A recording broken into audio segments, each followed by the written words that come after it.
guys, welcome to my very first Fortnite video. Today's topic will be how to build like ninja.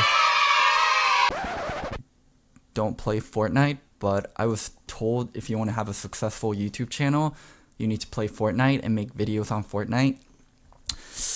But I only know how to play League of Legends, so I guess it's just gonna be a League of Legends video instead. Actually, the topic will be the top 5 most valuable players in NALCS. Woo! Back to the countdown series, Lego. What makes a player valuable? There are 3 main factors, and the first thing is skill. How good are you at your role? Are you the best player at your role? You kinda suck? How good are you? Can you beat international players? Or maybe you just struggle in NA. And another thing that really comes with skill in League of Legends is how flexible and how adaptable are you. Can you play a wide variety of roles, carry, support, sometimes even role player. The league meta is constantly changing, so that's definitely part of skill, how flexible you are and how meta resistant you are. And the other thing is leadership. Can you shot call in game? Can you rally the troops when your team is doing not so well?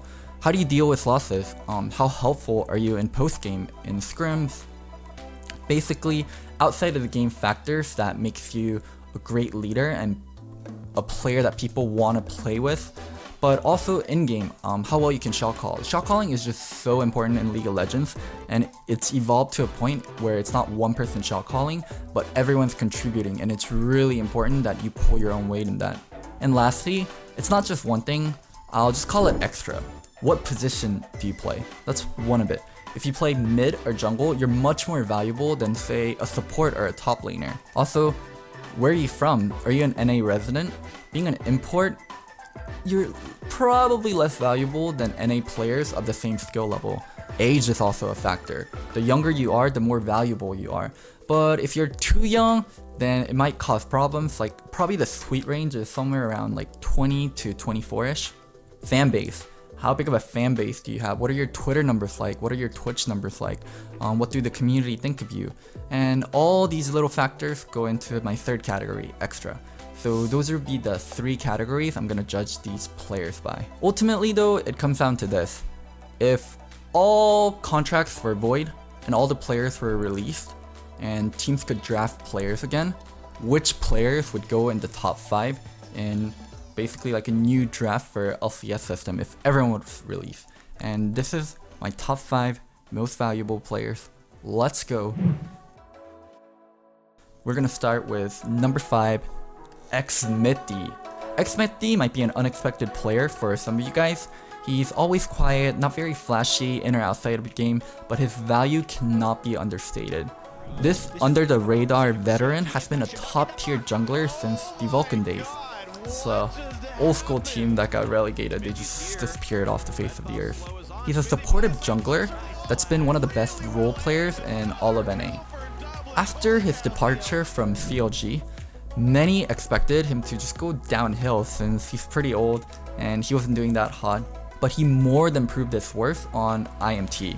While a lot of credit goes to Song for that split, Xmithie was probably the biggest game changer for them. He was a flexible jungler that was also a leader, and without him, there's no way in hell IMT would have made finals. This year, he proved himself again by winning with TL. While it's not as big of an accomplishment since TL had so many great players around him, it's definitely another mark on why Xmithie is one of the most valuable players in NA. Hoist of the trophy by the entirety of the team. What a moment for these guys. But Xmithie, your social game is fucking trash. What the fuck are these Twitter numbers? These Instagram numbers? What is this fucking YouTube channel? Why do you not stream not more? You should be one of the more popular players. Dude, you won 2 championships on 2 different teams. You're so underrated because you're so quiet. Do more. Also, I do have to take points off for his age. He's been playing since forever. He's even older than me, and I'm pretty old when it comes to esports. So there you have it. Number 5, Xmithie. For number 4, we have another quiet long-time NA player, Pobelter. Pobelter is a true exception amongst NA mids. With the rumors of Mickey replacing High on Golden Guardians, Pobe might be the lone NA born mid in Summer Split. Pobe has been around forever, going back to beta and season 1 days where he was a 30 AP Scion player. He's really freaking young. He struggled to find footing till he joined CLG. Since then, he's been a core part of many successful NA rosters. Being a competent NA mid is so valuable. It allows your team to import carries in both side lanes or even in jungle, which is a luxury only teams with Pobelter has. I mean, you can look at other teams that tried with NA mid, most notably TL roster from last year. Doesn't work. The only NA mid that's ever been successful has been Pobelter, and with High looking to get out of the scene from what it looks like it's just Pobe. However, Pobe's always been on the quieter side on teams. He's not the one to cause problems, but he's not the one to spearhead a team to championships. When I think Pobe, I don't think a great leader of any sort. I think a great teammate and a great player, but maybe not the strongest leader. Also, while he's a great mid laner, often he plays second fiddle to other carry players such as Huni or Doublelift, and he doesn't have that explosive factor that a lot of the other mid laners do, such as Bjergsen or Jensen. All in all, Pobe is one of the best mids in NA, and any team that has Pobe has their starting mid laner figured out for years to come.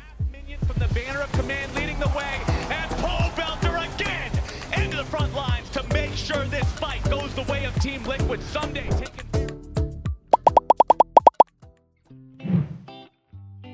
For number 3, we have Afro, League's most charismatic player.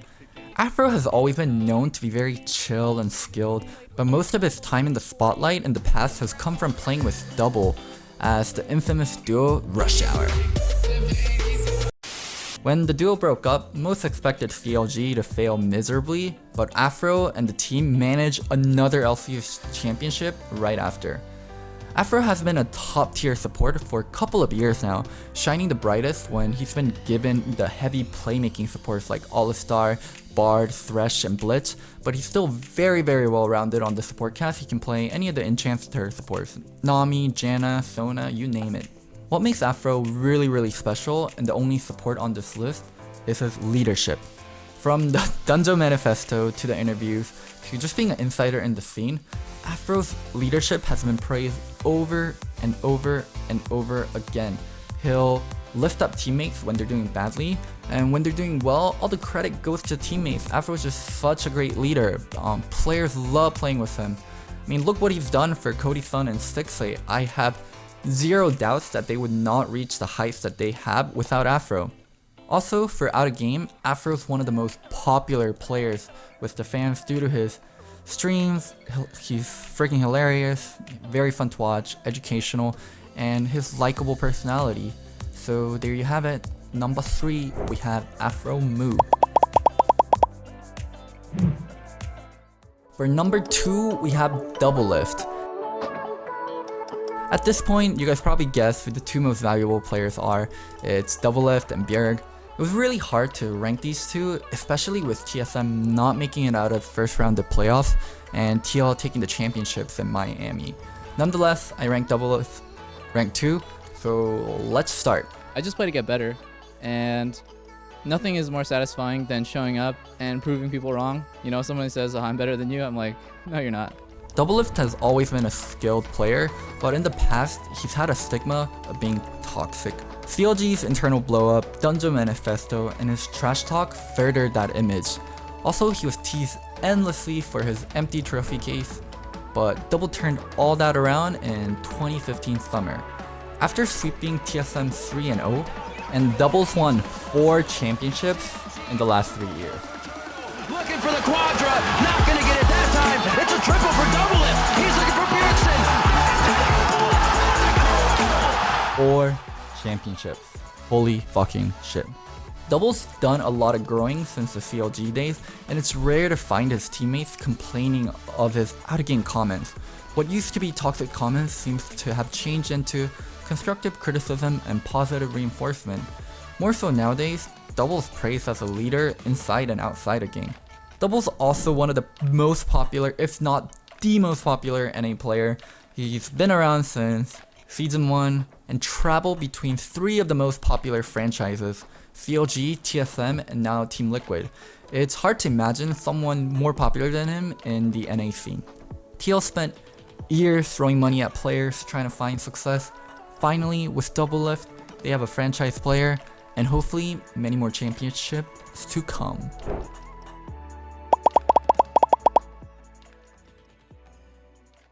Number 1, numero uno, we have Bjergsen. I mean, who would have thought? When Andy went out to look for his replacement when he was retiring, he had an option between pretty much anyone he wanted. Most infamously, Xmithie. Xmithie was one of the most popular and the best mid in the West, and Bjergsen was an upcoming rookie that was doing pretty well. I don't know why or how Andy chose Bjerg, but it was probably one of the best decisions he's ever made for TSM. Bjerg has been a powerhouse ever since he set foot in California. In your Midland. Who the fuck are you? Most NALCS titles out of any player, most MVP. What is there to say? The kid's done it all.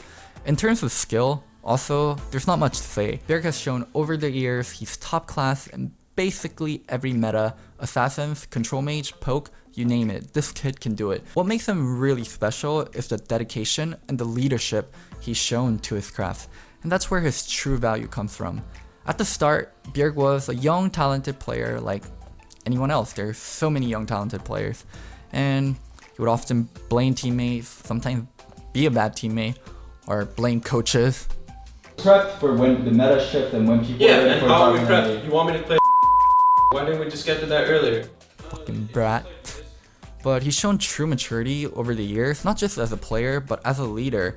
Anyone who's worked with him can't praise him enough for the amount of hours he puts into the game and just being a better person, not only a player. He's improved in so many aspects. As for other factors, he's still quite young at 22, over 1 million fucking followers on Twitter.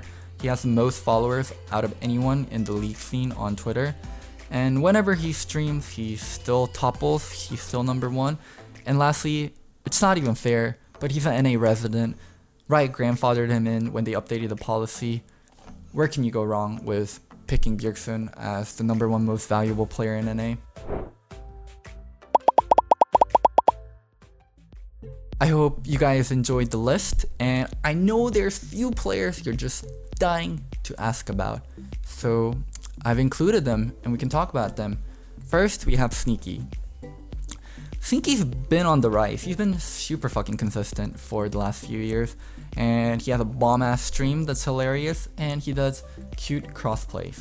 It was really hard to decide between him and Xmithie for number 5, and I do think there is a case where Sneaky is number 5 above Xmithie, but Xmithie's done a lot more recently, and Sneaky's on this great team, C9, and they consistently underperformed for the last 2 years, so it was really hard to put him above Xmithie. So the other 2 powerhouse imports, Jensen and Huni. I'm gonna group them together because they didn't make top 5 for the same reasons. First of all, they're both imports. They take up an import slot. That makes your value go way down. And both players are very, very strong carries. Probably the best at their roles individually at carrying. But League is so much more than that. Sometimes you have to be a role player. Sometimes you have to be supportive. You have to show leadership outside a game.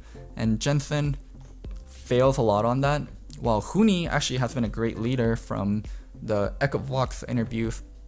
He just hasn't been flexible. And his tank play is good, but nothing spectacular. It's nowhere on the level of his carry play. What about Hako and Xmithie?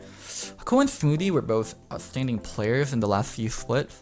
Xmithie more so for the last few years, and Hako was really, really strong in 2018 spring. They're both freaking valuable since they're shot callers, top of their roles as support, but that's the problem, they're support players. Unless you're on another level as a support player in terms of leadership and consistency and level of play, it's really hard to rank you as top 5 most valuable player. Another fun fact, CLG in 2015 actually had 4 of my top 5 most valuable players on their roster. Now they have None. And they didn't make playoffs. Does this make CLG management stupid and dumb? Is Golden Age over? Not necessarily, as the players grew a lot after leaving CLG, and CLG has constantly valued things outside of just pure skill, and that's given them 2 championships. If they could go back in time, of course, I bet my money they do anything to keep the 4 together. Maybe they probably can't keep the 4 together due to Afro and Double butting heads. Anyways guys, I hope you enjoyed this video. I'm sorry if it wasn't the Fortnite video you were looking for. Check out my stream on twitch.tv/Locodoco. I'll be streaming every day from Monday to Friday. Check out my Twitter, my Insta for photos and like updates and shizzle. Oh, one last thing before I forget. I'm not crazy. I'm just Loco. Peace.